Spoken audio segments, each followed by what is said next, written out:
Yes, మనతో పాటు వెంకటరెడ్డి గారు, వైఎస్ఆర్సీపీ సీనియర్ నాయకులు వెంకటరెడ్డి గారు, విజయసాయిరెడ్డి గారి పైన తెలంగాణ ప్రభుత్వం కన్నెర్ర చేస్తుంది. విజయసాయిరెడ్డి గారి పైన ఒక ఎఫ్ఐఆర్ కూడా నమోదు చేయడం జరిగింది. మాణిక్యం ఠాకూర్ గారు పార్లమెంటరీ వ్యవహారాల మంత్రికి మరియు స్పీకర్కు కూడా ఫిర్యాదు చేస్తున్నారు.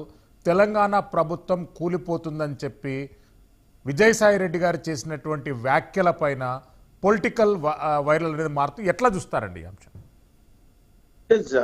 ముందుగా శ్రీశైలం గారు, మీకు ప్యానల్లో ఉన్న అందరికీ అట్లానే ప్రైమ్ 9 ప్రేక్షకులందరికీ నమస్కారాలు. జనరల్ గా జరుగుతున్న డిస్కషనే కదా. సాయిరెడ్డి గారు కొత్తగా ఇప్పుడు ఆయన ఏదో చెప్పారు, జరగని డిస్కషన్, ఎక్కడో జరగని డిస్కషన్ అని చెప్పట్లేదు కదా. ఈవెన్ కాంగ్రెస్ పార్టీలో జరుగుతున్నటువంటి చర్చ కదా అది. ఎందుకంటే రేవంత్ రెడ్డిది 3 ఏళ్ళు ముచ్చటే అనేది క్లియర్. ఆల్రెడీ ఆయన ప్రమాణ స్వీకారం చేయకముందు నుంచి నడుస్తున్నటువంటిది. తర్వాత ఇప్పుడు చూస్తే ఈ 60 రోజుల్లో ఈ 2 నెలల్లో వాళ్ళు అటర్ ఫ్లాప్ అయి ఉన్నారు. వాళ్ళు అధికారంలోకి వచ్చినా చూస్తుంటే ఏ ఒక్క హామీని కూడా పూర్తిగా నెరవేర్చేటటువంటి పరిస్థితి లేదు. సాక్షాత్తుగా అసెంబ్లీలోనే వాళ్ళు మాట్లాడుతున్న మాటలు చూశారు కదా. మేము నిరుద్యోగ వృత్తి ఎప్పుడు ఇస్తా ఉన్నాం అని చెప్పి బట్టి విక్రమార్క గారు చెప్పటం. సో ఇవన్నీ చూస్తున్నప్పుడు సహజంగా అనిపిస్తుంది కదా. సహజంగా ఎవరికైనా ఈరోజు జనరల్ గా జరుగుతున్నటువంటి చర్చని సాయిరెడ్డి గారు ప్రస్తావించారు. దాని మీద వాళ్ళు ఎవరు కంప్లైంట్ ఇచ్చుకోవడం, ఏమైనా ఇచ్చుకోనండి, ఏమైనా అవుతాయిందా కంప్లైంట్లు? ఏమైంది అంటారు ఇస్తే 2 రోజులు వార్తల్లో ఏదో వాళ్ళు మాట్లాడుకోవడానికి చర్చనీయాంశం అవుతుంది తప్ప అంతకంటే ఏముంటది. సో ఇక్కడ ప్రభుత్వం వ్యవహరిస్తున్నటువంటి తీరు, ఎందుకంటే రేవంత్ రెడ్డి అనే అతను సహజంగా మాట్లాడాలంటే ఏంటంటే ఆ చైర్, సీఎం అనేటటువంటి చైర్ కూర్చుంటే చైర్కి అందం రావాలి.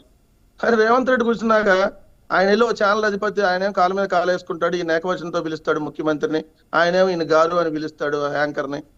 ఏంటి నిన్నగా మొన్నేమో రడ్డగాడు, ఏంది ముఖ్యమంత్రి మాట్లాడే భాష, రడ్డగాడు ఏంటి? రెండోది రాతి తేల్చుకుందామని జగన్మోహన్ రెడ్డి గారు అంటాడు. ముఖ్యమంత్రి, పక్క రాష్ట్ర ముఖ్యమంత్రిని రాతి తేల్చుకుందాం, ఏంది ఇదేమన్నా మనం వీధి పోరాటాల, గొడవల? ఏం సార్ ఇదేమన్నా రౌడీ గొడవల? ఓ ముఖ్యమంత్రి అన్నాక ఎస్, మేమన్నా నిజంగా వాళ్ళ దగ్గర వాళ్ళకి సంబంధించిన దాంట్లో ఆక్రమించామని ఉంటే వాళ్ళు విత్ ఆధారాలతో న్యాయస్థానాలకు వెళ్ళొచ్చు. లేదంటే అనేక ప్లాట్ఫామ్స్ ఉన్నాయి. అయినా నాగార్జున సాగర్ లో 26 గేట్లు ఉంటే 13 గేట్లు ఆంధ్రప్రదేశ్ రాష్ట్రానికి సంబంధించి, 13 గేట్లు తెలంగాణ రాష్ట్రానికి సంబంధించి.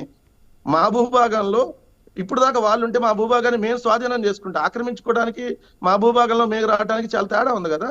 ఆ మాత్రం తెలియకుండా ముఖ్యమంత్రిగా ఏది పెడితే అతను మాట్లాడేస్తే అంటే అది సామెత ఉంటుంది, తీసుకున్న సింహాసనం మీద కూర్చోబెడితే ఆ బుద్ధులు పోవని చెప్పి. సో అట్లానే ఉంది ఆయన మాట్లాడేది. సో సాయిరెడ్డి గారు స్పష్టంగా జనరల్ గా జరుగుతున్నటువంటి చర్చనే ఎత్తారు. ఈ కాంగ్రెస్ పార్టీ గవర్నమెంట్ ఎక్కువ రోజులు ఉండే గవర్నమెంట్ కాదులే అని చెప్పి జనాల్లో జరుగుతున్నటువంటి చర్చ, ఈవెన్ కాంగ్రెస్ పార్టీలో జరుగుతున్నటువంటి చర్చ. రేపు ఎంపీ ఎలక్షన్ తర్వాత ఇదంటే ఉండే ప్రభుత్వం కాదులే, ఎందుకంటే ఆ రోజు తేలిపోయింది. ఎందుకంటే వీళ్ళు ఎటు ఇప్పుడు చేయలేకపోతున్నారు. చూశారు కదా ఫ్రీ బస్సులు రోజు గందరగోళాలు ఇవన్నీ. సో అవి జనరల్ అంశాన్ని ప్రస్తావించారు.